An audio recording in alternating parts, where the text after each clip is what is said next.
Кыргызстан – сердце Центральной Азии.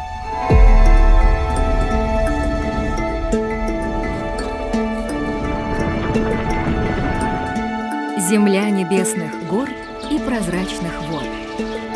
Здесь, среди величественных вершин Тянь-Шаня, берет начало уникальный мир. Страна является значимым центром биоразнообразия, объединяющим 22 класса экосистем, от вечных снегов до цветущих долин, от уникальных лесов до бескрайних степей. На 0,13% площади суши планеты произрастает около 2% видов мировой флоры и обитает более 3% видов мировой фауны. Это определяет страну как один из 200 приоритетных экорегионов мира и один из 34 глобальных очагов биоразнообразия.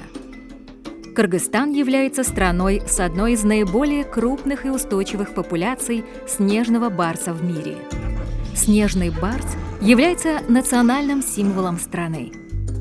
Здесь процветают редкие растения, такие как ель Семенова, тюльпан Кауфмана и эндемичный цветок айгуль. Это дом для величественных символов природы, такие как архары Марко Поло, горные козлы и множество видов птиц. Эта природная красота – жизненно важный ресурс, обеспечивающий чистый воздух, питьевую воду, плодородные почвы и стабильный климат.